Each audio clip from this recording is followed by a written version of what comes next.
All right, while you're doing that, we need to talk about who's going to be going. Anybody want to go first? Oh, we need to pray. Let's start that off real quick. All right. Can't be me. I prayed the first time. I know what you'll pray the second time. So I'll pray. All right. I'll pray just Is so this we a can get to Baptist talking prayer about video or games. Pentecostal? Which one are we doing? I'm not sure. We're just going to go with it and see Just what wing it. happens. All right. Sounds good. Father God, we thank you for who you are, what you've done for us, what you've given us. And we just pray that tonight we would honor you in our discussions tonight, and that people would know you better tomorrow than they know you today. In Jesus' name, amen. Amen. Amen. All right. Hey, thanks everybody for joining us for Sakred Gaming Podcast, Episode 3. Joined by my good friends. We're going to do some introduction. I want to let you guys know what topics we're going to be talking about first. We've got the National Championship we're going to be talking about, cross-platforming, skill gap, Black Ops 3 sales, some gaming deals for you that you might want to know about. And then Faith Topics, we're going to be answering some of your questions and talking about some random things as well. So that's what we got in store. You guys want to introduce yourself, and we'll start with Klee. And the icebreaker for today is if you could live in any game universe or be any game character, what would you be? See, now when we first started this question, like, but hi, my name's Klee. Wow. I had absolutely no idea, like, what world I wanted to be part of. But after thinking about it, and then playing this certain game for maybe like 40 hours straight, streaming it, of course, I think Skyrim. I would love to be Dova Klee. Like, that would be just... I don't know, because you can shout people to death. How cool is that? It's like, if you yell at somebody, they're down. That's murder, okay? Not a murderer, but I think that would be cool. Did you kill your companion? We won't talk about She was in the way, okay? I was just firing arrows, and she just so happened to be on the end of it, so... And then your girlfriend was a traitor or something like that, I think. Yep. All right, Jay, watching videos. All right, what about you, Collapse? All right, what's up, guys? I'm Collapse. You know what? I hadn't thought about it, and then when I tried to think about it, all I could think about was Call of Duty. Like, that's all I've ever really played. And there's actually one that actually made me think of it from the chat. Adrian said 007. Ooh. And that's not necessarily what it is, but one of my first games that I ever played that I fell in love with was Ghost Recon 2. Mm-hmm. So if I could be like the main character from Ghost Recon 2 and like the story mode through all that, it was just awesome. I mean, I was just loaded out with every single gun you could possibly carry. I'm good to go, man. Nice. Didn't really have that excellent of a story to it, probably, but cool. Loaded for bear. Taboo? It's a tough one, man. I'm the one that thought of this question. I've been trying really hard not to like think of an answer because I wanted it to be kind of spontaneous. And now I kind of wish that I had like gone back and just like thought about it because I'm not really sure. Like I like the hero aspect of somebody like Link, from Legend of Zelda, maybe. But it's hard to like actually see him as like an actual like person I could be, as a human or whatever. So. I don't know. I thought Master Chief would be cool because, the Halo series is so cool. But, like, we don't know anything about Chief. Like, you never see him or anything, so I don't really know. Maybe Steve from Minecraft.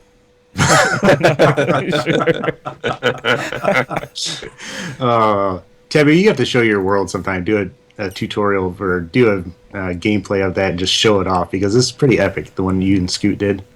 Yeah, that is a pretty good one. We've actually got we set a trap for you. And like nobody's been on since we built it, so. Oh man, well let's do an episode like that. That'd be cool. Sram, what did I'm probably butchering that Pokemon universe? That'd be cool to capture Pokemon. He said. Somebody else said live in the Nexus, Mr. Pro. I'm gonna call you Pro P, but that's cool. All right, man. My first thought was Halo. Going with the Master Chief, but now that I have to, some time to think about it, I'd want to play in like the Ark, that Ark game where you start off with nothing and kind of just build everything. Either that or like a Walking Dead show, kind of series, because I think it'd be cool to kill zombies and not have to have a job. Your whole job is just surviving. That'd be kind of cool. And the whole kind of companionship thing, you're just with your band of brothers and sisters and everything, just trying to survive the apocalypse. That just sounds really cool. It'd probably get old after a month, but I think I could hook up an Xbox One to a car battery or something and be okay in that universe. Yeah. Oh, That'd be I mean, me. if everyone's like dying in zombies, how are you gonna like play like multiplayer and stuff? Like, Yeah, you'd probably wind up on a P2P host with somebody like 2,000 years, 2,000 miles away. It'd be terrible. yeah, Oh man. So like this got me thinking about games, and I was thinking about all the games I've ever played or watched played, and like Resident Evil. Like, would there be a Ooh. character in there that I would want to be? And I'm like, it doesn't seem like there's a whole lot of games with too many happy endings. You know what I mean? Like a lot of them end with like tragedy or whatever. So when I was actually thinking about Modern Warfare 2, and like one of my favorite scenes in that, spoiler alert, is Yeah. there's a guy, he's like trying to get on a helicopter or whatever. He's wounded, I believe, and then like there's a nuclear blast that goes off, and he's presumed dead or whatever. And I was like, that's such an epic scene, such a cool character, and then he's just gone. So I'm like, no, I wouldn't want to be that dude, but if he hadn't died in a nuclear blast, it would have been awesome. But are they like? Can you guys think of games where like the hero Mario. eventually, Princess. right? Yeah. He does get yeah. That's a good question, man. What games are there that have really good endings? Or I remember it might have been Modern Warfare 2, might have been Black Ops 1, where there's like an ending scene, and like the main character is on a bridge and he's like wounded, and he pulls the pistol out, and you actually have to shoot the boss enemy once within a certain amount of time. That's pretty epic. 1 or 2. Yeah. one. Yeah, that One was or the first Sick. It's first, yeah. I was thinking first one, but I wasn't going to take that much of a stab at it. Somebody's bound to know it. yeah. The Vanishing of Ethan Carter had one of the most surreal endings like I think I've ever seen. Yeah. I mean, it ends up like not necessarily like you go throughout this entire journey, trying to figure out like fragments of his memory, and then once you like gather all the fragments, all these weird events happening, you realize that like this whole time you were just playing a kid's like memories of him like flashing before he's dying. So Oh, wow. you end up finding out that he dies in a fire in a house, Oh, and wow. that's the ending of it. Yeah, like and all that time you were just his memories. It was deep. Yeah. Sounds No, it. what's Right, the PS4 exclusive that's coming out with the new one here soon? Thief's End, Nathan Drake Collection. What's the? Oh, I can't remember the actual title of the games. You lost me at PS4. Oh, sorry. But I played like the Nathan Drake Collection, which is like Uncharted. Uncharted, that's what it is. Uncharted, yeah. Yeah. That game actually looks pretty good. Makes So me I wanna. played like the first game, and I think that it would be kind of cool to play that character. But then, like multiple times during the series, he gets betrayed. Oh. Like people turn on him. Like, He's just too trusting. yeah, like no thanks, I'm good. All right, let's get on with the topics. We're going to start out with you, Collapse, and talk about the national championship. You want to take that on? Well, unfortunately for me, CS:GO. it's not the result I wanted. But Alabama did win the national championship, so come on. It was a good game. All I was hoping for was just a competitive game, Yeah. essentially. So Clemson hasn't been at that level of play since 1981 when we won our only national championship. So for us to be on that stage, all I wanted was just to compete. I didn't want to look like Michigan State, getting just absolutely obliterated. So I'm happy with the results. I know that my family was able to go down to Arizona, and they said that everybody was really respectful. So Oh, wow. it's nice to see kind of like the interaction between fans and two different conferences that usually kind of have a lot of hate towards each other during the seasons. So Yeah. I'm looking forward to next season. I think there's a lot of good signs for next year. I think I was- we all can agree next year it'll be another SEC team that wins. Whatever. No. I was really hoping that it would be competitive. I kind of thought Alabama was going to actually just kind of whoop on them. But, man, that was a good game. It was like a 5-point difference in the end, right? Something like that? 5 or 6? It was 5, 45-40. That's awesome. Yeah, it was honestly like the turning point of that game came down to that one interception. Like, and you can't beat that onside kick. The way that they executed that onside kick in the second half, like that was just absolutely amazing. But that that interception was like the momentum switch that we didn't need. We had all the momentum right there. Yeah. And we kind of handed that away. So unfortunate, but it's building blocks. Deshaun Watson's a sophomore. We lost our number one cornerback to injury during that game. So it's all kind of like looking at the good side of things, because a lot of times it'd be too easy to look at it and, oh, well, we gave it away, or they called a bad call here. So it's really nice to see that we can just build some stuff off of it. Yeah. Mike Vasquez said that he thought they had a solid chance of winning. I think, I was bummed with Ohio State. I mean, you're talking about, you're looking ahead to next year. Last year, after that incredible season that Ohio State had, winning it, with their third string quarterback, I was like, we're getting our good quarterbacks back. We've got Ezekiel Elliott still there, and all. We had a pretty young team, and then the whole year we looked not very good. So I was kind of disappointed. It's almost like there was some confusion in the locker room. Yeah. Like somebody didn't, the third string expected to kind of be the man on campus now, where, he's going to have to take a back seat to the next quarterback coming in. Yeah. The only thing that I can kind of compare that to would be the Pacers, the Indiana Pacers from last year, when they were probably, I think they had the best record going into the All-Star break. And then the All-Star break, they just fell apart. And come to find out at the end of that season, there was actually a lot of infighting going on in the locker room. Yeah. And so, I wonder what was going on. Because it didn't seem like they picked a quarterback till the very end. And I wonder what would have happened if they stayed with one quarterback, just picked one in the offseason and went with that one.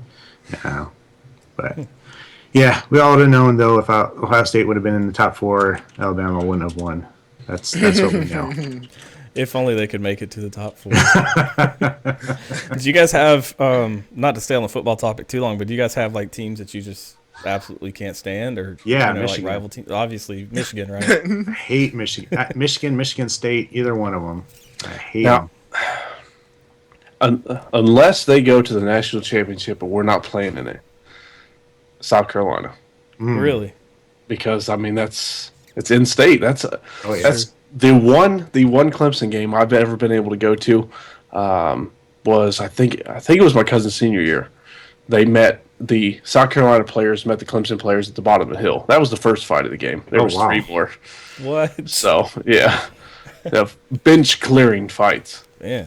Dang. Yeah. So there's not much love between the two teams. Yeah. Oh my gosh. Clee, does Missouri even have a team? Missouri. Are you in Missouri? Isn't it Where are you? Oklahoma. Oklahoma. Who's in Missouri? Yeah. Is that you? I'm not sure if they have a football team either. I'm in Missouri. Okay. Oklahoma. Sorry. Oklahoma? Yeah. Oh no. No, we don't have a. You guys have Did good we- football. Yeah. They did pretty good. Yeah. I don't care much for FSU. They made it to us. Yeah. I don't like FSU because they were so dominant in the 90s, and whenever I see a team get so dominant like that, USC is the same way. I'm just I'll pull for anybody to beat them. I'm not a big fan of these huge teams that just go crazy for 10 years or whatever, but Yeah. USC, FSU, Ohio State, not a big fan, but That's kind of why I don't like Alabama. yeah. They're dominating. Great. Yeah. Yeah. So you can't hate on the I don't know, I guess controversy would say that you have to question the methods with which they gather their personnel. But you can't debate the personnel they have. You kind of look at the personnel that they have, and almost every single one of those can be on an NFL roster and play. Mm-hmm. They're that good. Yeah. Yeah. Shram, I've got a PS4. I'm trying not to type loud. If I start typing, you guys let me know. All right. What about you? Clee, you got any teams that you hate? See, I'm just absorbing every single bit of information you guys were saying there because I don't pay not a lick of attention to any sort of sporting events. So I was just kind of, I was sitting on the sidelines, just enjoying my coffee. You should try starting out with tennis and kind of work your way up. Maybe go to NASCAR. Wrestling. I think I've heard curling is quite. Wait, are we talking WWE wrestling? Oh no! That is staged, fake. That's next week. I went to a WWE match. It was the most fun I've had at a WWE match ever. I was a kid back when there was like Don't- WCW and WWF, and I went to one they came to like the Civic Center here in town, and I think it was WWF. It was pretty epic back then, but I think I grew out of that. All right, Glee. Let's talk about cross-platforming. All right, so as y'all know, like whenever Windows 10 was introduced, they had this large like thought of like now like PC players are going to be able to like play with Xbox Ones and all that stuff. And recently, it's become a little bit more, I don't know, push forward in terms of like allowing other platforms to communicate with each other. But it's hit a sense of understanding, but no implementation. Like for example, going back to the whole Windows 10 thing, we all expected, say if I was to buy Black Ops 3, that I'd be able to play with like tabs, show him how to actually run on Black Ops 3, show him how to camp. But the large issue, and like this is why I'm glad I elaborated, or I gave myself a good hour to think about it. Cross-platforming has become less and less practical because of like the implications of controls. Going to another example here, have any of you heard of? What am I thinking of? It's a new Blizzard game that came, Overwatch. Any of y'all heard of that? Yeah, I've heard of it. Mhm. Heard of that? Of it. Okay. They were actually thinking about making that like open to like all platforms to play with each other, and it was gonna be a thing. I think come like summer of this year, like they were gonna make that like a solid choice. But then they started testing it and trying to make it, a solid figure. But they noticed that. And gosh, I didn't want to talk about like PC topics because I sound like an elitist here. No, do but it. they really, Please, it gives us We'll some keep you ammo. humble. It gives us some ammo. they realized that the PC players were consistently doing like well, and by well I mean they were like raffle stomping the console players and like the beta test. Like it was scary, the types of figures they were putting up, and because of that, people have used that as even more of a flame to kind of extinguish the thought of it, of having multiple people on like one game, like regardless of where they're playing from. And I guess just to put it from there, it's saddening. Like, how do y'all feel about it? Like, would you mind, like, say if you're playing a game of Black Ops 3, just doing whatever, and like you saw that a couple people were playing like from like a Steam account, like how would that make you feel personally? I kind of wonder what kind of advantage they'd have with the mouse and keyboard, because you hear about people actually using a mouse and keyboard on the consoles. I don't know how they do it, but I think that's possible, and it seems like an advantage with the mouse. Yeah. Well, I know that on Black Ops 3, and Clee, you can correct me if I'm wrong, but on PC on Black Ops 3, if you're using a controller, you get some aim assist, but if you're not, you get no aim assist. And I think I'm sure Overwatch would have given some aim assist to the controller people, like the console people or whatever. But I don't know if it'd be possible to find a balance between that, because just mouse and keyboard precision is like so advantageous. But it doesn't mean like maybe we can't figure it out for first person shooters, but maybe we can figure it out for other games. Like we should be able to play Minecraft together, possibly. I don't know. Yeah, and I see that's like the thing that I was like wanting to really hit on there, is that people are so fixated on like all these competitive kind of games, like such as Call of Duty, like WoW, or like just stuff like that. Oh, I said WoW, that's not on, but it's You did say Call of Duty's competitive, though. I'd like to point that out. Yeah, good point. I mean, it isn't, but anyway, moving on.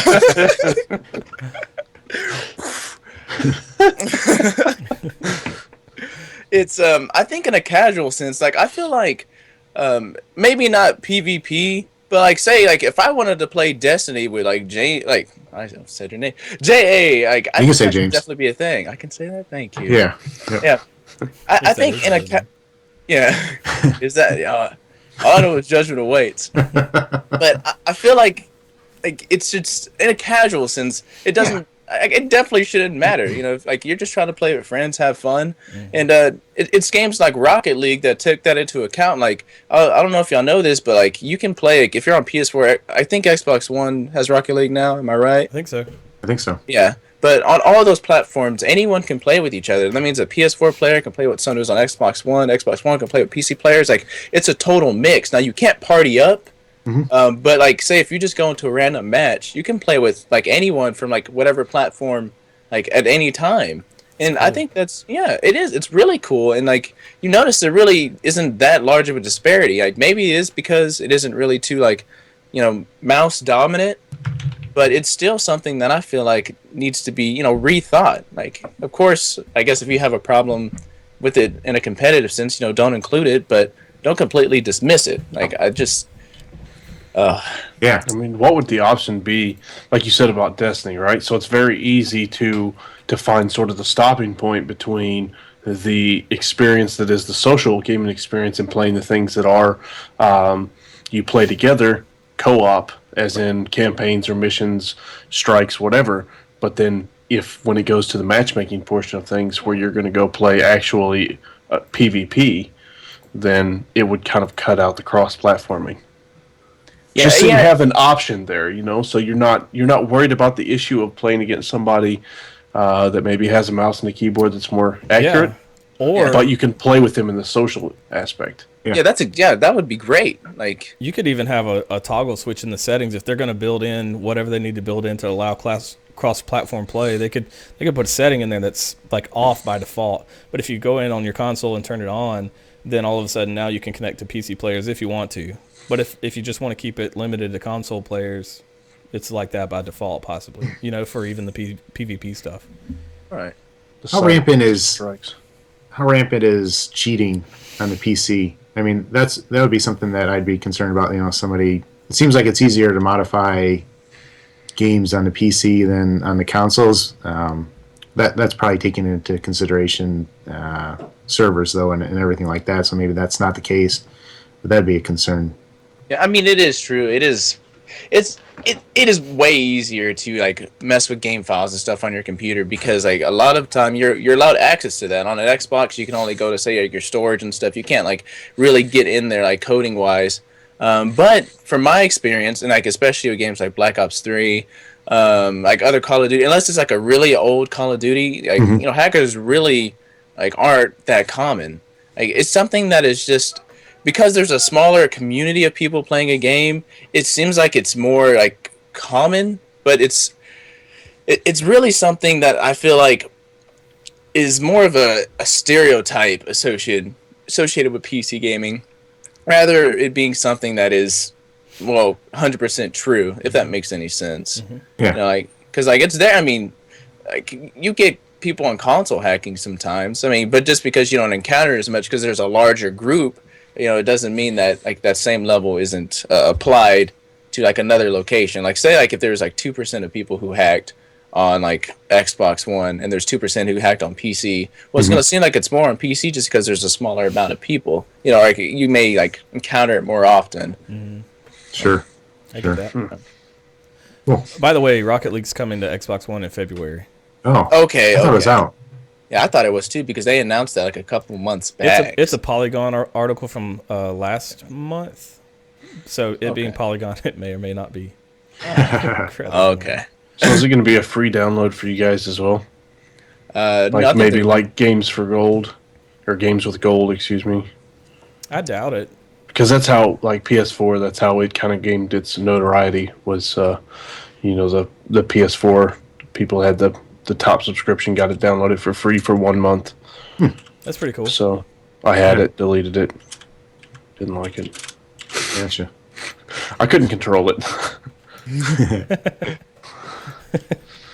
All right, so we've been battling with PC consoles. Let's talk about skill gap. Tabby, you want to take that one on? Ew. Oh, Yeah. please warm it up. Like, So this is something I've been thinking about for a while, and it gets talked about a lot in Black Ops 3. And I don't know what exactly started the conversation, but I feel like the last 3 games, Black Ops 3 included, so that's Ghost, Advanced Warfare, and Black Ops 3. I feel like they've all kind of like tried to compress the skill gap a little bit. And what makes me think about this is like Black Ops 3, the aim assist is like very, very strong. So it's like you can pick up any gun and apart from snipers, and it's kind of like easy mode. It feels like it to me, and that's not saying I'm awesome. I just really feel like there's a lot of aim assist, and I came from playing Destiny for a long time, so that says something. The other thing is like the streaks. It feels like, okay, so Treyarch has made these like really wonderful, powerful, possibly overpowered streaks in Black Ops 2, and now we get Black Ops 3 a few years later, and these streaks are kind of like, there's a couple of them that are fun, but most of them are kind of like not worth the trouble, in my opinion. So I wonder if that is to cater to newer players or players who aren't as good at the game as somebody who might be able to earn a mothership on a regular basis to keep them from feeling like they're getting just crushed every game or whatever. So I'm curious if you guys have noticed the same thing, or if I'm just like imagining things. I mean, go ahead, Glatz. I don't know, like I agree and yet I don't agree. Like at certain times, like Christmas noobs hit and like that skill gap, like really widens. You can definitely tell a difference there. But I can see what you mean. Like there's a lot of times when like the aim assist, it'll actually pull you away from what you're intending to shoot. Like you shoot something else like in core because you're gonna have to put more bullets into them, But I mean, you put in the added aim assist, you put in, sort of the specialist. They lower that skill gap as well because that's something that you automatically get, something that you're gonna earn, And then another thing that, with that is just like how fast a person dies, like time to kill. Like I think that's another way of compressing that skill gap. Like I think it's definitely actually.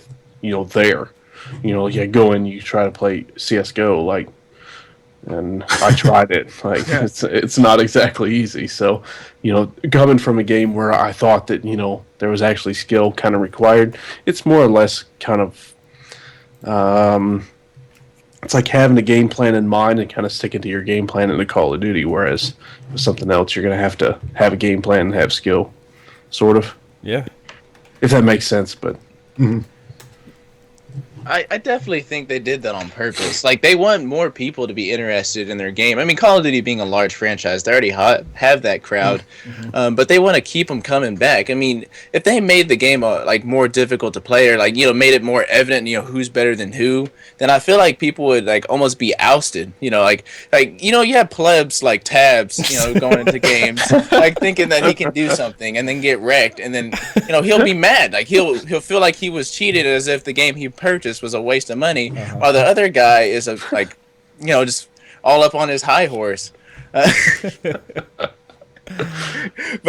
on a serious, we lose my trades. Tabs. But I think, go ahead. No, finish your thought. No, go ahead. I was just gonna go a different direction. I was gonna say, so for the veterans who put in the hard work, or what, I used to get stomped in COD 4 when I first started playing, and that was just part of it. And even Modern Warfare 2, I had not progressed that much, and so I remember what it was like just to get stomped into the ground, and got chopper gunners and AC-130s and nukes constantly in Modern Warfare 2. And I'm like, now that I feel like I've put in a lot of work, I've learned the game, figured out how people play, and now I'm decent at the game and I can perform. So do you guys think that for the veterans and the people who have put in the work and have been stomped in the past, like myself, when you get those streaks, you get a mothership and you're like, it's so lackluster or disappointing. What do you think that does to that veteran community? You think it hurts? I think over time it'll push them away. Maybe, a portion of them it's going to push away for us that, kind of we keep coming back where we want the painful experiences over and over again. I think we're going to continue to come back and try and obtain those, You think we're just like suckers? We're just going to buy the game anyway, so it doesn't matter? Yeah, for me, I enjoyed playing Destiny, but Destiny got old over time. I just purchased, Madden 16, right? And it's something that'll kind of hold my attention span in between, but it's not something that I continue to play that I can sit down and say I've got to switch to night shifts. That I can sit there and I can play all night because I can do that with Call of Duty. That's always been my thing. But I mean, I got stomped in Modern Warfare 1 repeatedly. That's all ever used to happen. Then Modern Warfare 2, when I thought I was good, my first nuke was with a noob tube. Oh, you know what I mean? That's when not one man army, right? Yeah, he's hiding in the corner, switching out his kit, and then Yeah. doing it again. No, but I mean that's just I don't know. Yeah. For me, I want to play. I want to destroy people. So for me, Black Ops 3, that's probably the one thing that I don't care for are the streaks. First of all, it takes 5 to get like a UAV, and then eight or 9 to get a sentry gun. Now, sentry gun's really good, or whatever that hardened sentry gun or whatever it is. But man, 8 or 9 kills to get that, just taking forever. So when I'm looking back at Black Ops 2 and how we could just go with VSAT, Dog, Swarm. I mean, you could totally dominate. So I'm a little bit disappointed with that, but I can see it. I think we're going to get more people coming with the way they set it up, the faster time to kill, the more aim assists, those types of things are going to bring people in. But if that is a focus for the developer or for Treyarch or whoever, I wonder why they don't put Christmas noobs in their own lobby. I mean, I like it that they don't because I like fun for us. destroying them. Yeah. Yeah, it's kind of like our reward, for getting the game early. So I think they're trying to cater to that. But if they want new people to come in, those Christmas noobs are getting destroyed. I mean, it's like 1 in 18. I mean, so I don't know how that helps the new people coming in. Maybe they're not too concerned about that.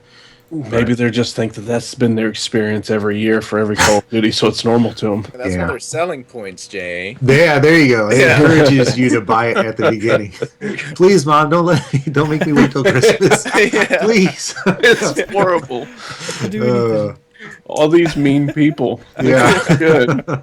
I love it when I see that lobby full of like everybody is under like 30. They've got the blue little diamond emblem or whatever with like the number 4 next to it. You start just salivating. And Heck yeah. Another thing you mentioned about streaks. Like the streaks, not only that it takes so much to get to them, but how easily that they are destroyed. Oh, yeah. Like a hater, what used to be the orbital VSAT, which couldn't be destroyed, is now destroyed with, I think, 3 rockets. A Wraith, which is 1,100, I think, or 1,300 score, it can be destroyed with 2 rockets. And it's something that, the stealth chopper, but that was earned quicker, it seemed, in Black Ops 2. So, I don't know, it seems like they've got good kill streaks, but 1, made them hard to obtain, and 2, made them very easy to destroy. Yeah, totally agree. Absolutely. So, let me ask you this. We're talking about skill gap. What Call of Duty do you think requires the most skill to play, or has the highest skill gap, I should say? Because I know my man Freak, Jesus Freak, if you know him, seen him, he's gonna say Advanced Warfare for that, and I can see what he's saying, because Advanced Warfare was like the first one that I can see you really needed a good controller to play well, almost like. But what do you guys think? The most skill for Call of Duty. Yeah. I can't honestly say that A-Dub is not the one, because I didn't play it but for like 7 hours total, I think. I didn't find it to be like really difficult to pick up in the beginning, and I didn't have a scuff or anything like that. And that doesn't mean I'm good. It's just like it felt like a COD where you just like boost around and crap. From my memory, I think I'd say COD 4, Modern Warfare 1. Yeah. Trying not to look through rose-tinted glasses, you know what I mean? And I'm trying to think of all the cheesy stuff in COD 4. I guess Claymores were an issue. But we still got that in these games, those kind of deployable. Claymores, frags time 3. Yeah. But Wah. As soon as you spawn. But you get in games now, and there's gonna be somebody like dropping a sentry gun and a Wraith in almost like every game you play in Black Ops 3. But in COD 4, like, what was it? It was like spy plane, airstrike, and then airstrike, artillery strike, chopper, right? Chopper, yeah. And like those didn't seem to be near as common back then. And I don't know if that was a testament to the skill gap or something else, but yeah. So, and I tell you what, there was recoil in that game. Yeah. I mean, crazy recoil in that game. Yeah. The AK was, oh my gosh, I could barely use the AK. A lot of people like that AK-74U, and that one had a ton of recoil on it at times. If you didn't have the grip on it. Yeah. Yeah, that one couldn't use that one either. But of course, I was always getting stomped, so. That was good. I'd say for me the one that, as far as skill cap goes, was probably World at War. Hmm. Just because I don't know. For me, it was difficult. Just adapting when you go from the modern type to back where you're trying to use different styles of weapons. They didn't have all the attachments that would kind of decrease the recoil and everything. Maybe I don't know. I But can it's see been a that. while, you know. Yeah, Well, they some only had weapons. one fully automatic AR in it. Yeah, but if you had the MP40, you didn't really need anything else. Yeah, the MP40. Yeah, MP40 Juggernaut. yeah. See, I guess that's for like if you look at it from that perspective, you know, I don't know. For me, I try to go around and try and use different weapons. Same here. So I guess I forced the game on myself to be more difficult than it should be. I tell you what, I loved running the tanks. I Oh, mean, you yeah. couldn't have that in I a was slot. It'd horrible be with moving way too fast, That's but horrible with them. it was great. Man, I think I got my longest streak in that. It was in a tank, and then they took them away from hardcore players. They did? Not Really? really. Yeah, they were No like, way. "Forget you guys." I was like, "What?" That's crazy. Yeah, I started a petition, online petition, and threatened to boycott them and everything like that. Anywhere. Cool. All right. I want to talk about Black Ops 3 sales because holy smokes. All right. So Black Ops 3, #1 game in 2015. All right. Worldwide and, of course, in the US too and everything like that. And, it came out in November. All right. And hit the #1 game spot. Call of Duty in general has been in the top spot, at least in North America, for the last 7 years. And that kind of surprised me because for me, what I'm hearing right now and here lately is, Call of Duty is kind of dying. But from the sales, they're going stronger than ever. This is something that's going to continue to go. Are you surprised? Have you guys been hearing those rumblings about Call of Duty dying or something like that? I want to ask you guys too what's going to knock Call of Duty off eventually. But what have you guys been hearing as far as COD? I think you're always going to hear those rumblings. Like people are going to find things they don't like with the game. They're not going to enjoy the mechanics. I didn't enjoy Advanced Warfare, whereas a lot of people enjoyed that game, but I enjoyed Ghosts. And a lot of people didn't like Ghosts. So everybody's going to have sort of their particulars they don't like about a game, and I think it's almost going to be like a rotating kind of like group of people. That they're not going to like this one, but they're going to like the next one. They didn't like the way Specialist was done in Modern Warfare 3, so, just kind of different things. I don't know. I think that maybe as people get older as well, they'll start moving on from it, But then you bring in the younger generation of people that watch people grow up playing it, and so they're going to want to play it right away. Yeah.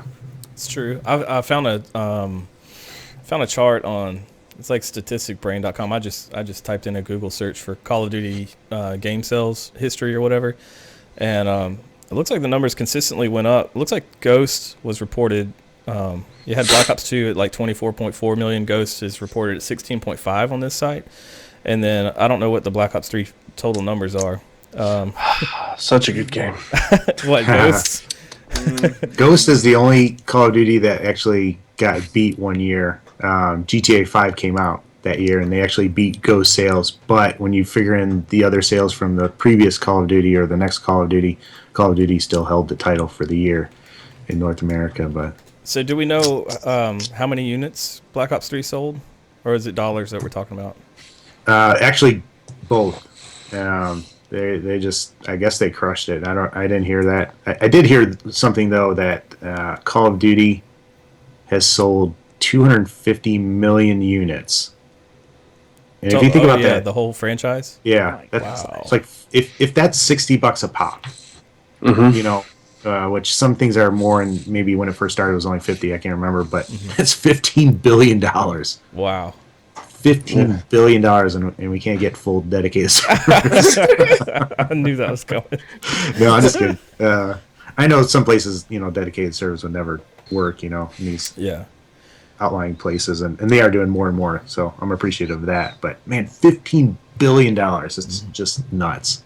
It's a huge Great. franchise, and I think players like myself were looking forward to this Treyarch game coming out because I was so disappointed with Ghost. I gave Ghost a lot of time. I actually bought some DLC for Ghost, but then A-Dub was just like, for me, it was just awful. So I was super ready for this one. Yeah. I think in particular, it's more like there's just less hype nowadays. You know, people are still gonna buy Call of Duty because they love Call of Duty. They're just not as excited as they were like in the past. You know, a new Call of Duty game coming out is, you know, it's more of just kind of a routine more than something that a lot of people look forward to. Like I know Tabs, you probably look forward to because maybe you just said you did, but like you know, like me, I know Jesus Freak, like just a large quantity of the past fans of the franchise just aren't that excited anymore. I mean, generally we're still gonna buy it because we're COD, well, COD older men. I was gonna say COD kids, but I just don't think we're not excited. Like it's just another game nowadays. Yeah, But I would tell you like if Destiny 2 and Black Ops 3 were coming out like on the same day, I would have been a whole lot more excited about Destiny 2. You know, because that game was like actually kind of like fresh and new, and if it had coincided with Black Ops 3, then I wouldn't have picked up Black Ops 3 until I was done with Destiny 2 easily. Yeah, I was surprised that Destiny did not make the top 10 list for game sales in 2015. Did it come out in 2014? Oh, it came out in 2014. Yeah, so that's But why. Taken Never King mind. came out last year. Yeah. Sram asked, what do you think Infinity Ward's Call of Duty will be, Ghost 2, or would you guys want a MW collection? it's gonna be Ghost 2. They already set it up. Yeah, like if you played the campaign, they set up the ending to be a sequel. So if it's not Ghost 2, I'm gonna be extremely surprised. But They- that also like that sounds like a bad thing to me. But as I think about it, it's also it doesn't have to be a bad thing. Like if you didn't like Ghost 1 and maybe they realized the core fan base didn't like it as much as these other games, maybe Ghost 2, maybe it still follows the story in the campaign, but that doesn't mean it has to be like a slow paced, Yeah. boring multiplayer like it was for me. Go. I love the hit detection. I love a lot of things about Ghost. It's just the maps were played a little slow, and the kill streaks were horrible. Cranked was awesome. Yeah, that was different. So I'm excited about Ghost 2. I could take that. Also, too, I think they hired somebody from Tomb Raider to work at Infinity I just Ward. read that today. Yeah, so it'll be interesting to see what they're bringing. And I guess I don't know technically if they are going to be working on Ghost 2 because they're probably wrapping it up, to be honest with you. They gotta be, yeah. Yeah, so maybe that's for a new project, but I don't know. We'll see. Should be interesting. I think everything that played into Ghost and the way that year went, and then seeing the year after with Advanced Warfare and seeing Black Ops 3, I think that whole 3-year rotation is going to give them a good impression of the direction that people want to see things go. Yeah. And it'll give them more time to look back on their game and reflect on what people did and didn't like. Mm-hmm. You know, so there was a lot of things that I enjoyed from Ghost that maybe other people didn't find as good. You know, but I think we can all agree on some of the things, you know, that were major flaws. Was sort of the big one to me was map design, size of map. Yeah. You My know, biggest size, things being in the way, you know, the maps not seeming to really flow, different things like that.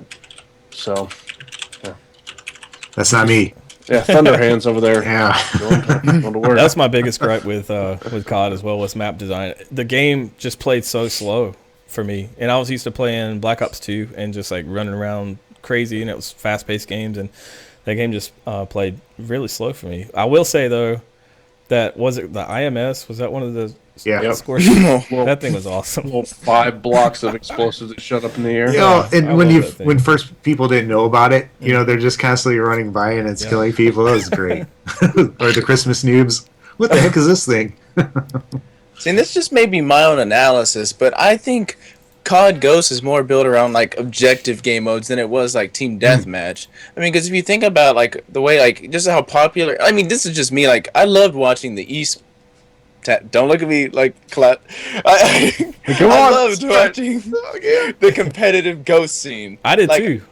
Yeah, like playing the game wasn't so exciting, but watching the pros play it, it was a blast because you know, especially on like search on that, like on Ghost was just absolutely fantastic, and it was because of like you know that objective sense why I think it could have been enjoyed more. Like if all of us played more of like domination, like just other game modes besides team deathmatch, you know, maybe we would have had a different experience. Like Yeah.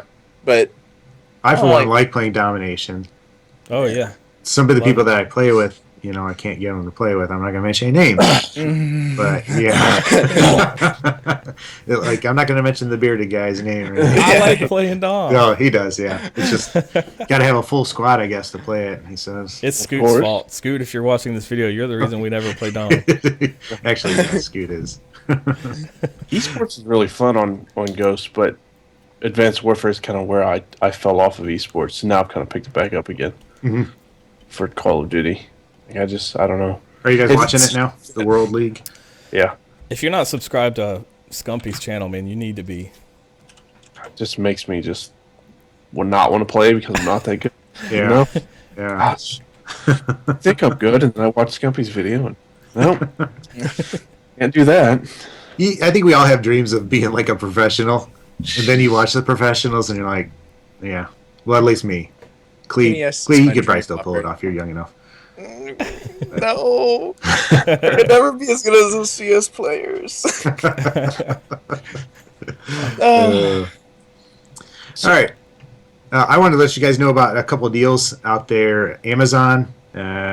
If you join Amazon Prime, they've got a deal where you can get it for $73. I think it ends today though. But you can get Amazon Prime for $73. Normally like $99. If you're a student, you might be able to pick it up even cheaper than that. But Nice. Amazon is giving you 20% off all your games, the new games that are coming out if you pre-order. So that's only disc only though. I for one kind of like going to the digital and being able to download that and everything like that. I don't want to wait for some games in the mail, but that's just an option that's out there. And then I had to renew my Xbox Live here recently, and I got it for $40 on Groupon. So if you're looking for Xbox Live right now, $40. Actually, if you use Visa 5, you won't give us any money, but you get like $2 off even that. So it's like $38. And they also have PlayStation on sale as well. So check that out on Groupon if you need to re-up and everything like that. I tell you what, That's a good deal. yeah. Speaking of memberships, so PlayStation Network went down, right? Yes. Wait, So I'm gonna gripe about PlayStation, right? Wait, which time is this that you're anytime talking you about? want to gripe about Okay. PlayStation, I'm all All right, so I'm sure you guys are open to it and enjoy it, Jay. No, but so it went down, right? And you expect them to kind of do something to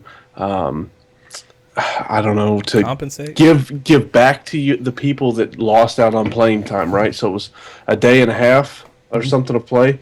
And so I got a message on PlayStation Network last night that they were sorry for the inconvenience, and here's one free day of PlayStation Gold. Like, Nice. Gotta Nice. be kidding me. One day. Like, don't even send me the Oh, message. man. Just don't even send me the message. Dang. I mean, I guess they gave you the day back. At least, so- yeah. We've had Xbox go down, and I've never gotten a day. Yeah. Yeah. So, does PlayStation give you like the 48-hour codes, like with every game that you buy and everything like that, or the 1 month code, or flaps? You looking? Oh, yep, there we go. 30-day trial. 30-day. Oh, nice. Whoa, free giveaway. No, I'm kidding. No, just Yeah. Well, they have to do 30 because there's going to be a certain amount of downtime in there. Well, yeah. There's gonna be 20 days that you don't have the ability to play. Oh. Sweet. Some ice. Oh man. Oh, Well, we're going to be moving into the faith topics. If you guys have a question for us, we might answer it. It might be too crazy and we don't want to answer it, but feel free to put those in there. We're going to start off, though. Tebu, you wanted to talk about something? Yeah. So I was in a small group a few weeks ago, and we were talking about these like really deep and also like complicated issues like that. Like, how do we influence our culture, you know, as Christians, or how involved should we be like politically, and what about this issue and this issue? What's the answer? What does the Bible say? If the Bible doesn't say, or whatever. And I was thinking about how it feels like the closer to God I get, or the more mature I get in my faith, the more questions I have. You know, it's like, I guess in my mind, I always thought like the closer I got to God, or more mature I got, that I'd have the answers. I'd have more answers and questions. But I'm finding that I'm getting a whole lot more questions added to what I know than I am, you know, answers. So I was curious if you guys have experienced the same thing in your own spiritual walk. And because I'll never have it all figured out. I do understand that, but I did kind of think that I'd have more of it figured out by now than I do. So Yeah, and I'd love to hear you guys in the chat, or you guys who watch this video later, what you guys think about that. Let us know, too. Man, any of you guys want to respond? I'll say, I don't know. I guess I always inject first here, but whatever. No, I guess for me, it's the more that you continue to grow and the more that you continue to look into things, you always find something that you haven't seen before. So in that, it opens up another Pandora's box of something in the Bible that you haven't realized. And so with that, I think that we're gonna be continually having questions and go deeper into it until the day that we meet him face to face. When when he finally says, well done. Up until that point, none of these questions are ever going to be fully answered. We're always going to kind of always find more answers and more things to debate between ourselves, I think. yeah, I think so. I was like, I was reading this. I was reading in Mark this afternoon, and there's a story where Jesus goes and he teaches in the temple, and the people are amazed. Not that he's teaching, but that he's teaching with such authority. Mm-hmm. And it makes it sound like the people who have been teaching in the past didn't teach with much authority. And then it goes on to say that they were amazed by the demonstration of his power because he cast out a demon out of a person. So they were amazed at his teaching with authority, and then the actual exercising of his authority. And I just thought that was cool because we see that example in Paul's letters where he says, I came to you not to win you by persuasive words, but by demonstration of God's power or whatever. And I just think that's so cool. But the deeper I dive into that concept, I'm like, well, Jesus spoke and then he exercised power. So did Paul.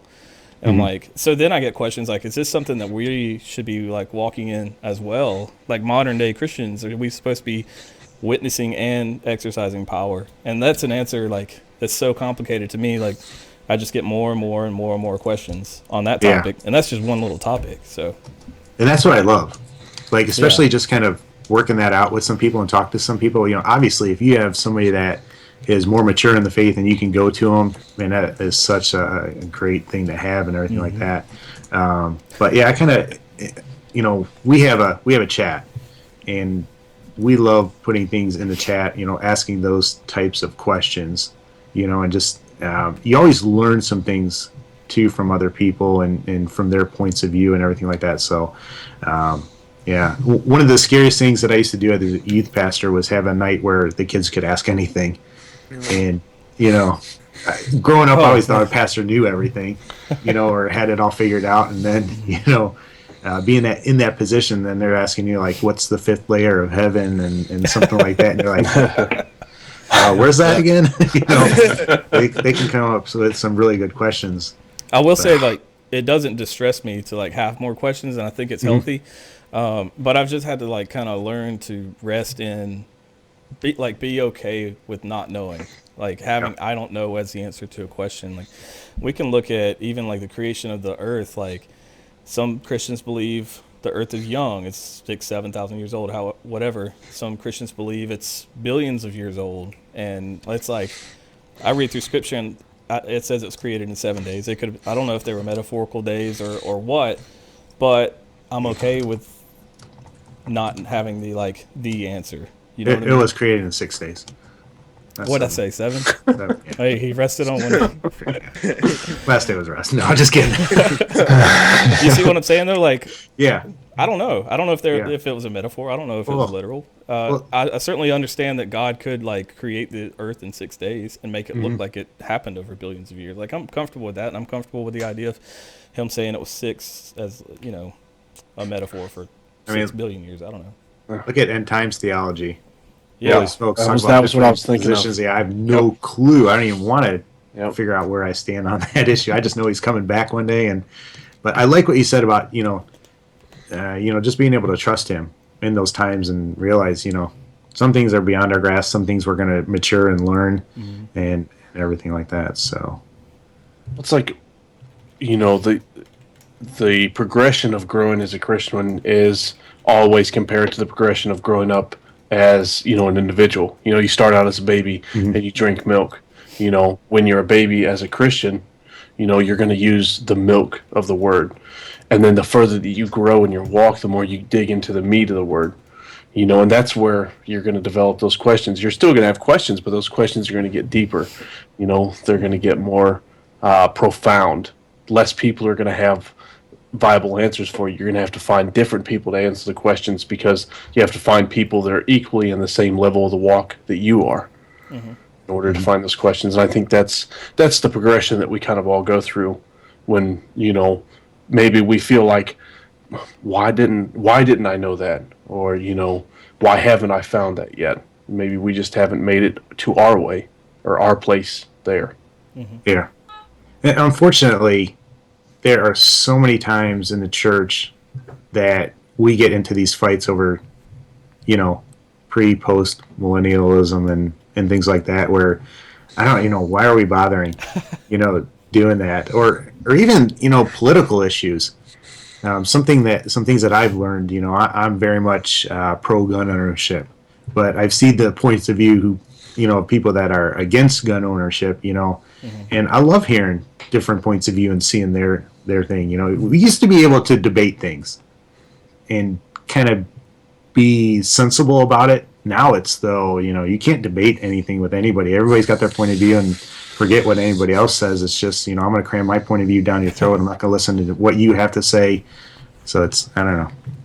That's true. Kingdom put something cool in chat. He says, keep the main thing the main thing. Seeking understanding is acceptable. Separating from others due to our disagreements with that is not. I think that's exactly dead on. Yeah. Yep. Yeah. And I love this because our chat group has, people from all different denominations, all different age walks and everything like that. So we get a good view of that. And I hope everybody listening has that person that they can go to, or friends that they can, go to and talk to. And if you guys ever need to talk to anybody, man, look anybody up in Sakred. We'd love to talk to you about any topic and everything like that. And we might end up saying we don't know, Yeah. But we'd love to hear from you. Definitely. Yeah. I guess being the sorry, Tab, or sorry, Till, you're gonna say collapse? No, sorry. I guess being like the younger person of the group, I definitely understand what you're talking about, Taz, because like that's something that intimidated me, as I have continued to grow, in my walk with God and Jesus Christ. I mean, at this point, I really feel like I've hit a wall, because of more of my lack of care, and that's something I'm really trying to build back up. But I found it so just, strange. The more you read, the more you explore. Then you get these people who begin to, like, whenever you even like bring up the information that you like, the new information you discovered, then they slap you with some sort of like topic or thing that like is completely opposed to it, and then you go back to this this reading or this sort of like idea that you picked up from your walk, and you're just kind of like, man, where do I go from here, or where do I progress? And I just think that is something like that we're always going to experience, like as you try and understand something that is like fathomless, you're just gonna like dive, even deeper. Like that's what's gonna happen. The farther you go into the ocean, the darker it gets. And I don't mean dark as in like negative, but like there's just more and more you're exposed to, and from that, like from being exposed to it, like we're not gonna get it all. Yeah. But it's that sort of journey that I think makes it worthwhile. And I say that, but again, I need to get better. So. Yeah. And one thing I'll say on that point is like, and I'm not saying you're doing this, Clee. I'm saying a lot of people do this, including myself. But just because it's like written in a book, like just because a publisher published some guy's writings does not mean it's true. So like, I think it's really easy, and just because somebody says it from a pulpit doesn't mean it's true. But I think it's so important that we take it upon ourselves to like get in the Word and spend time in prayer in the presence of God, instead of just like hoping to be spoon-fed truth from a pulpit or from a book or whatever. I think all those things are awesome. I think we should be involved in the body of Christ. We should go to church and all that kind of stuff. But ultimately, I think it rests on us to get in the Word and to get into prayer and to dig into those things and do it ourselves. There's so many people who expect the pastor to feed them, and on everything and be their sole source of it, you know. And there are things that I've said from the pulpit that are wrong. You know, it's like I realize afterwards, I'm like, oh man. So, you know, you hope people are testing it. And as a pastor, you want people to test everything and hold you accountable and bring things up to you. And yeah, you definitely, because I mean, there are some preachers out there, I'm not going to mention any names, but famous with millions of people following them, and they're speaking lies, you know, things that are not true. So it is up to us to test it and eat for ourselves and be involved in that. It's true. Well, cool. Yeah. So if you guys have any questions, though, man, no question is stupid. No question is, you know, ask us. You know, we'd love to hear it. You know, and we'll hold things in what's that called when we don't tell anybody else? Confidence. You know, so feel free to do that. I think that's one of the things that hurts the church. Nobody wants to admit they're struggling with pornography. You know, nobody wants to admit they're struggling with this because they think I'm struggling with this. I'm the worst person in the world. I feel guilty about it. I don't want to tell anybody else about it because if somebody else finds out, you know, they're going to think that I'm the worst person in the world. But man, you've got to have some people that you talk to about these things and everything like that. It's true. I think it's almost safe to assume that everybody's struggling with it. You know, Yeah. like Yeah. I think it's so common. Yeah. Not just Yep. that, but all kinds of other issues. But I think we do get caught up in trying to just like save face and hide things from other people. But it's not how we're called to be at all, and it's not healthy. I think we wear way too many masks at church. You know, we know the things that we should say, and those are the things that we say. You know. I think that's part of my problem. Like I have yet to find someone who I guess I feel like I can confide in. Like, and I don't mean like, because I know you guys like are definitely wanting to talk, but I mean someone like personally, like I can go out like physically and go talk to, interact with, and that's something I've definitely been trying to find. But I don't know, like I'm still caught up in just being so lazy. So you know, if anything, just you know, pray for me in that regard. I get up, get out of my chair. Yeah. That's one of the things I struggle with because, I don't know, bouncing around between a random work schedule and everything else and find the consistency to go to church, to have personal Bible study, to, you know, to kind of delve into that. I definitely parallel with you, Cleve, with finding the time or making the time to do it. Yeah, making is definitely making, yeah. Because there shouldn't be anything about making the time or finding it. It should be making it. Yeah. Definitely. I heard somebody say one time that people do what they want to do. It's like very true. They're like, "Why don't you go to church?" Well, I could, you know, I was busy or whatever, and like I don't know, like if you wanted to go hunting, like you'd go hunting even if that same thing, you know, got in the way or whatever. So I'm like you guys, it's all about making it, and I don't get it right. I get it wrong more than I get it right. Yep. It's a growth process. Well, hey, I got a question from a Ragnarok. He sent me this. It says, "Hello, Jay. I would like you guys to discuss on the podcast the practical tips you use to keep from wasting time playing too much games, and how do you make time for maybe real world stuff when games like Destiny and Black Ops require a significant amount of time investment to be any good?"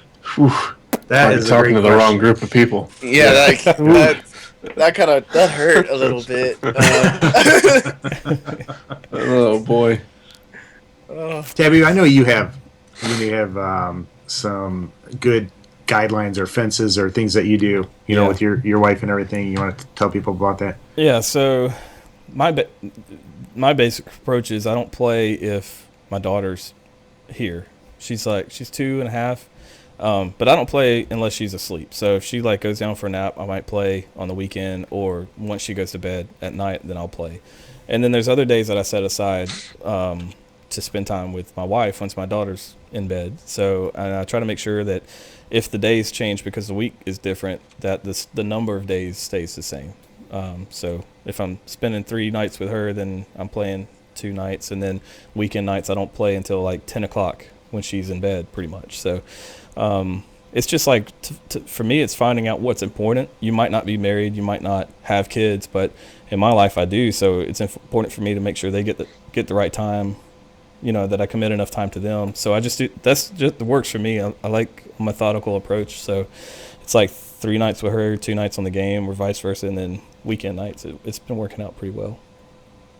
Yeah, Taboo kind of drives me nuts because the games that I play, the nights that I play, he's got date night, and then games that he plays, I've got date night, and so it's like, come on, Taboo, switch your date night, man. Come on. You switch your date night. And Yeah. I've just been thinking if I just hold out long enough, then he'll just switch his. So Oh, there you go. Uh, I tell you what, my wife is a great source to keep me accountable with that too. She'll tell me, "Hey, you're playing way too much. Get off. And everything like that." So, I think you gotta have somebody that'll hold you accountable in this area. yeah, Otherwise, you'll definitely. be playing CS like till 5 a.m. in the morning.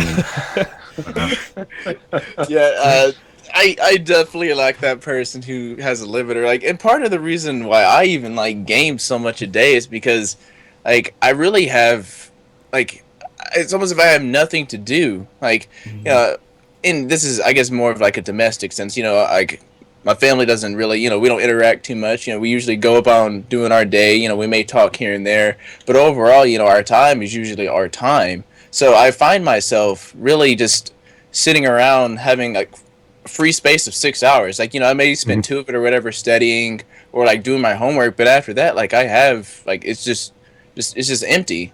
Like sometimes I go like talk to a friend or something. But it's really hard when you feel like there's nothing else to do. And I think I find that strange because there's so many things that I contemplate on, like in terms of like being a more well-rounded individual. Like I would definitely love to be more consistent and say like my YouTube content. I would also like to, yeah, that's a big one. I would also love to really go to church way more often than I have in the past. But I can never have that sense about myself that, you need to be making yourself be someone rather than just nothing. Because at times that's what I feel like I am. Like I'm just kind of just an entity that's just sitting there. And I would love it if I had someone like on a personal sense who could like kind of like, I don't know, give me a social life. But in that sense, but that's enough of Clee right there. He said, "How do you get enough time in to be any investment in being good?" I don't know about you guys, but I kind of have resigned myself to be just better than average, and that's good enough as a player because I'm never going to be on the pro level. I'm not even going to be on a lot of your guys' level. When I look at the stats and everything like that, but you do what you Keep trying, can. Jay. You'll get there. Yeah, there we go. Hey, I will say on that topic though, like there's other compromises that I have to make. Like I really want to play Fallout 4, but Yeah. it's just like I don't have time for it at all. So I mean that's a compromise. I couldn't pick up a game that I wanted to pick up just because there's no time for it. Yep. Clee does want a lady friend. Yeah, anybody out there? We're gonna get Pawn in on the show, and I think she's single. So she might be a little older for you. I don't know though. I've been in games where Judgment has tried to play matchmaker before. He's I have. tenacious. Yes, I was trying to hook Rocket up there for a while. Unsuccessful so far. Might start a gaming only dating website. There you go. E-date or something like that. Yeah. I got another question. Favorite Christian artist from Shram. He actually tweeted that out. Make sure you guys follow us on Twitter. You can see all of our usernames on there. But favorite Christian artist, if you had to pick one. Oh, just one? Yeah, let us know in the chat who your favorite artist is too, or if you're watching this later. All right, I got this. I'm gonna go with Skillet. And that's No, no really? surprise, right? Yeah. This way. That's good. Skillet, love him. Man, I find it really hard because like I'm usually always finding new like artists here and there, especially in like rap culture, Christian rap. But right now I'm battling between this person named Foreknown and Jacob, and I mean it has an accent on the J, Jacob. So like I'd probably go with Jacob at this point because he has a different style. So Jacob is definitely my favorite artist. So if y'all want any music, just tell me, I'll send you a link. All right. Amazon affiliate link or something. Oh yeah, you use code Clee for 0% off G Fuel. Clee, can I ask you this? When are we going to see epic rap battle between you and Kingdom Soldier. That's a really good question. Are you When down are we for going to it? see that? Yes, I wanna see that. I actually asked him before if he Yeah? wanted to do it. Yeah, Kingdom, I mean, it's like all right. way back. I want to see this in the chat. Kingdom, man, let us know if you are down for epic rap battle. We're going to start off number 1, and then Taboo is going to take on the winner. Oh boy!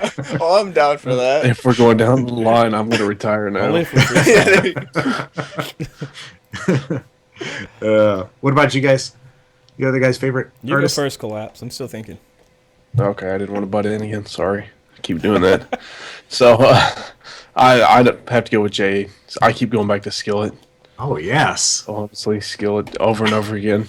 Like I Maybe like says he- 1,000 Foot Crutch. Red is good. Like Casting Crowns if you want some worship music. But if there's just something I'm just like when I'm playing video games, I'll pull up Spotify and just listen to Skillet over and over again. Yeah. One song, like a particular song I keep coming back to, sorry to interrupt again, is American Noise. Oh, You always come back to American Noise. yeah. I don't know. Yeah. It's so hard, especially if we're just picking one. But I think if I had to pick a band where like I couldn't listen to another one or something, it'd probably be Jesus Culture. I think that it's got the most legs for me right now. Huh. But it's like if picked to second place, it'd be like KB and Lecrae, and there's just a ton of artists that I would hate to lose. But I think Jesus Culture has the most legs for me right now. Lecrae's new album came out. What do you guys think of that? Pretty good so far. I was haven't actually listened listening too to it much. before we jumped in here. Yeah. Oh yeah. Not bad. I'm surprised there's I don't know how often he does albums, but I feel like I just picked up Anomaly. I love Misconception 3. Like I've always loved like whenever he does Misconception, you know, because like it being number 3, like it's something he's like just continued with, and it just he always hits on like a kind of the same but a new like message, and it's just like I love it, like because for him like it isn't just music, you know, it isn't just some tune that you throw out there so people can like dance to. It's something that like when you listen to it, you're taking something from it, and that's what I've always loved, especially about when it comes to people. Who are in the music industry who are Christians, you know, they don't just make the music; it's like making people. And well, Ooh, Whispers in the Dark, Marvin. Yeah, love that song. That's great. I think it goes back. Like I remember this topic because it was actually one of my favorite commentaries that I ever made, and it actually went up on the Sacred Gaming channel way back when. It was talking about music and just the lyrics, and if you ever read into the lyrics and actually pay attention to what they're saying, I think that plays a lot into what Clee's saying right now. Is that those songs so often by Lecrae, you don't worry about the tune, don't worry about it's good music behind it, but you just listen to the lyrics and they speak to you. They really do. Like there's something there. There's actual substance behind it. Yeah. That's one thing that's been. I'm sorry. Go ahead, Jay. No. Yeah. Just one thing that's attracted me so much to like KB and Lecrae lately is like when I was coming up as a teenager, there were bands like Audio Adrenaline and Supertones were one of my favorites. And the reason I like Supertones so much, they had this like fun like summertime rock ska kind of like feel, but their lyrics were amazing and challenging, and they were like it was like rap ska, I guess. I don't know how you classify it, but it was like so challenging. It's talking about fight like a man with your scriptures in hand, like knowing the word and all this stuff, but it was in such an like accessible medium for myself. And so like the Christian music that I've heard lately over the last several years seems to be like kind of lacking that a little bit, the mainstream stuff anyway, and I don't have time to go like dig into the other stuff. So KB and Lecrae and Cannon seem to just like go hard. You know what I mean? So that's really attractive to me right now. Well, that's a big complaint right now. Is So 90s. It was the 90s though. Scott Marvin said ska music. LOL. So 90s. Somebody kick Marvin. Yeah. We're gonna make him a moderator. But you know, that's one of the complaints coming out of the Christian community is that these artists are kind of losing their 116. You know, that they're kind of dropping the Christian label and everything like that. I don't want to talk about this, but I think that would be a great future topic. You know, is Lecrae selling out? I've heard the same thing about Skillet, you know, and some of these other bands and everything like that. So I think in a future topic, let's talk about that.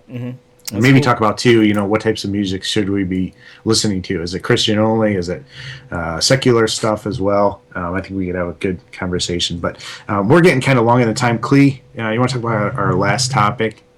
Yeah, I'll go ahead and keep it short. And Tabs, is the stream still showing the webcams or? Nope. Yep, I was curious about that. Yeah, because I saw it change. I had to pick my nose. I don't know why it does that. I haven't touched XSplit. I don't know. It's good now. Oh, it's okay. Okay. So I'm gonna keep it relatively short. Martin Luther King is coming up tomorrow, right? That's there was a time, or that was a time, where in America, even though African Americans had, in a sense, rights. That was really the period that we were really called people. Like, in my opinion, in American society, that's when they were finally given what I would call a respectable status.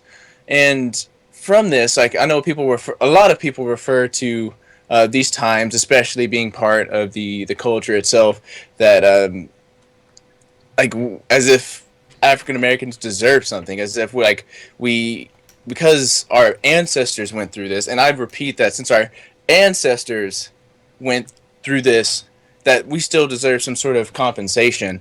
And I completely disagree with that. Like, I know I watched this debate a while back about African American versus Black American, and there's so many people offended.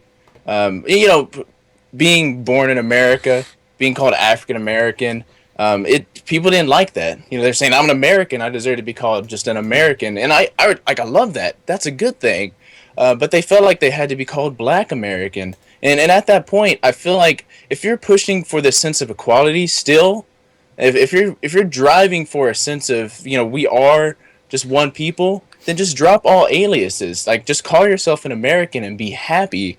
Why do you feel like personally, I don't care about being called African American. Like, I know who I am, but I think it's just so strange that because of the things that happened in the past, like, they just feel like there's so much that they're obligated to, and that's just not true. In the end, we're all human beings. We're all people, and I would love for all of us, especially the African American community. That's right, I said African American community, would just look up and stop caring about like all these past things. We're over it.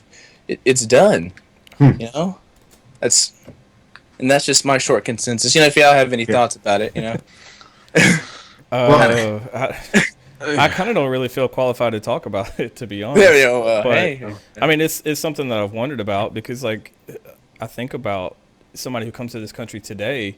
Like, I want them to kind of like assimilate into like the American culture or whatever, and like if they came from Russia, like I don't want them to think of themselves as Russian Americans, and I don't want them to forget their like history or anything like that, their heritage. But at the same time, I do want them to be like American at the same time, and bring some of that culture into America, the beautiful melting pot. But I don't want them to be like, I'm a Russian American. You know what I mean?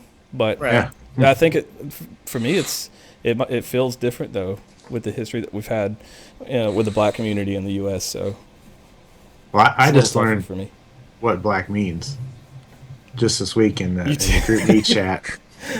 I had it explained to me, because I always thought it kind of dealt with color, as opposed to culture or something like that. So that was kind of interesting to me. But I mean, I tell you what, one thing that I love about gaming is it brings me into contact, with people of other nationalities and everything like that. Some of my best friends right now are a Kingdom Soldier freak, and I wouldn't know these guys. My town is primarily white. It's got probably like 2% African American and probably about 9% Hispanic. So, I love that gaming brings us together. It's a shame, racism is still out there though. Yeah. And, I don't think we'll ever be free of racism. I don't see Star Trek happening, and we've got this utopian society, because people's hearts are going to be always torn. I don't know. Maybe we can move past racism. I just don't see it anytime soon. Yeah, I mean, I think it's always going to exist in the world. Unless 7.5 billion people tuned their hearts to Jesus all of a sudden, then I think we're going to have racism in the world forever, probably.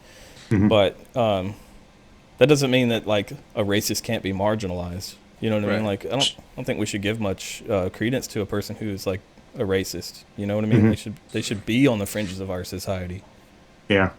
Yeah, I mean, we can even take the word racist out of there and just put prejudice in general. Like, regardless if it's a color thing, people are just going to find some reason that they just don't like you for whatever reason.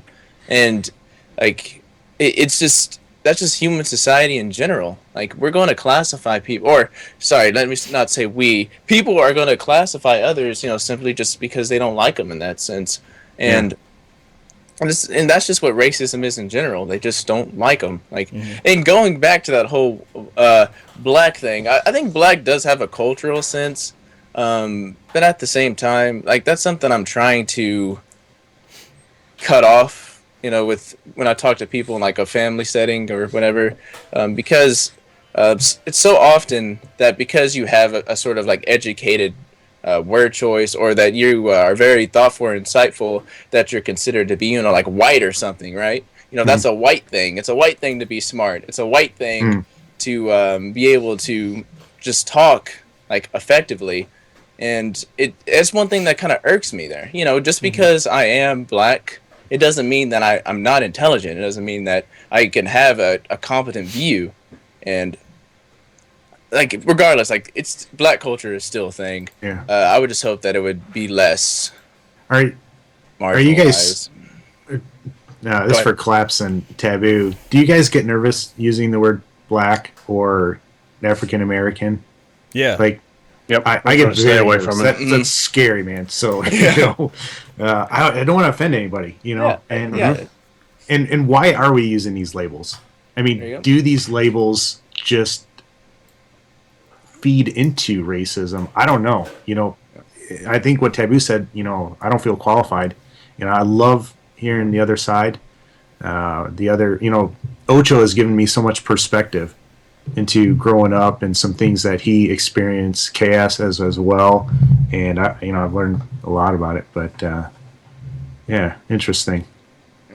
It is tough though, like, because like we all come from our own different backgrounds, you know, and like you might look at a population or like a neighborhood and you're like, why don't they just like some people say, why don't they just get a job? But it's not that. It's like, why don't they bring themselves up out of this like this culture, you know, that's hurting them education wise and like that. And but I didn't come from that. Like I have no idea the mentality, and I can't remember who it was in chat that was talking about this. It might have been Freak was talking about that these like mentalities that have been like kind of passed down culturally, like not feeling like 100% human, like because of a 3/5 rule in the Constitution or whatever 250 years ago. Like I don't even have that context in my upbringing or anything culturally. So like it's really hard for me to just feel like I have any qualifications to speak on the matter. You know what I mean? Almost like a generational curse type thing or mindset, like that needs to be broken. But yeah, I mean, my dream for the future is that people don't feel uncomfortable saying black or African American, because like that honestly saddens me.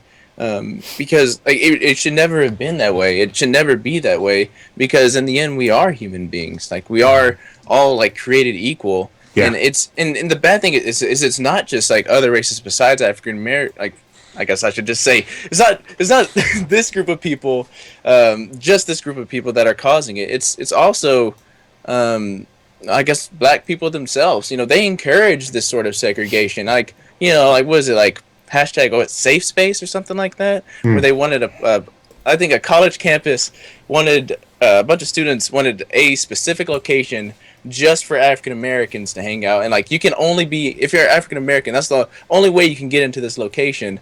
And I guess I won't push any further. I know it's probably one of those topics that is kind of hard to. It's almost like too, and you guys can disagree with me. It's like one side wants to inflame it, and one side wants to ignore it, and there's no middle ground. Right. Yeah. I don't know. It gets so squishy, and I don't know. I feel like that's something like I'm definitely gonna talk about more in the future when I have a chance. But yeah. Who do you think's the better FPS players, Black people or white people, though? Just kidding. I mean, have you seen my KD? Oh, No. man. I've been wrecked on some Guatemalan servers before on Black Ops. You know, one thing I've noticed that when, and this is stereotyping, which is wrong, you know, we shouldn't get into that, but I've noticed when there's a lobby full, when there's a black person or a female person that comes on, you know, there can be some really hateful things said, you know, but when I've been the white person in the black room, and am I supposed to be saying black? I don't Go know. ahead. In that room, You're okay. You're okay. It's almost like they tease you, you know, it's not hatred, you know, it's almost like a teasing. I don't know if you've ever experienced that, you know, being called a cracker or something like that, you know, but it's kind of, it's weird, the difference, because it's so ugly the one way, and I'm sure there are racist black people out there that are hateful and everything like that, but I don't know, that's been my experience gaming wise. I don't know if you've experienced that. Anyways, I have, yeah.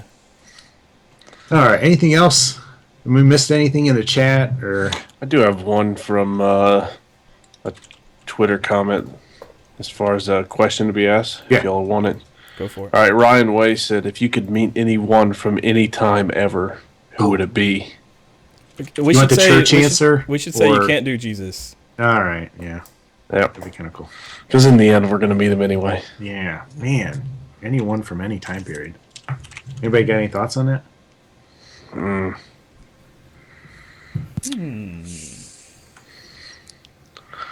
You stumped us. Yeah, that was a really good one Yeah, from him. that's- It's a lot of There's good like- candidates, man. See, there's like some really good ones that I would say on like my military side. The Yeah. military side of me wants to say that I want those, but I think the one that I keep coming back to would be John Bunyan. John Bunyan. Wow.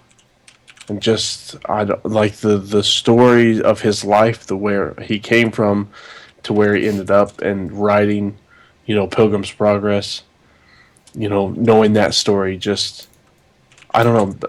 I think being able to gain some knowledge from him would be pivotal. Yeah. I'd like to meet KS in real life. Yep, there you go. There we go.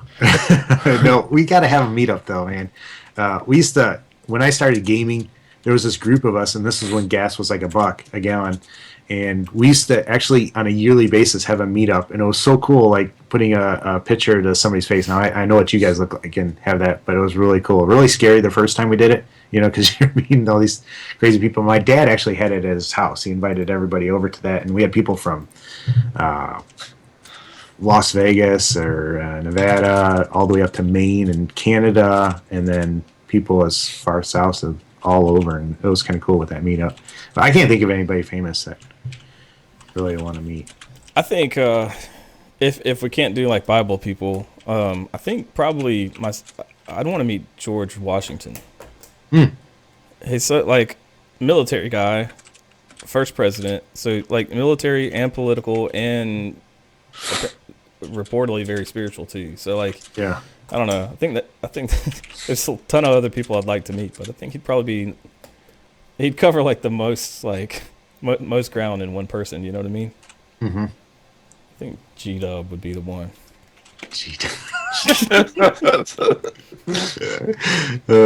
Even that good. I thought you were going to say Trump. All right. Everybody got anything else? Clee, who would you meet? Did you say? Oh. Did I miss it? See Clueless. that it was I was getting on my Corsair keyboard grind, but My backlit keys. Meh. I got yeah. Hey, keyboard. It's got it's right. round switches. hey, it's Bill Gates, is that who you're gonna quite say? collapse. Cleo, you got to hurry up because I Oh, got to sorry. pee, and I've had to pee for like the last 30 minutes. I And I'm old. The creator of Walt Disney, because he made That So Raven, and I can relate to her. Okay. All right. What did make Nice.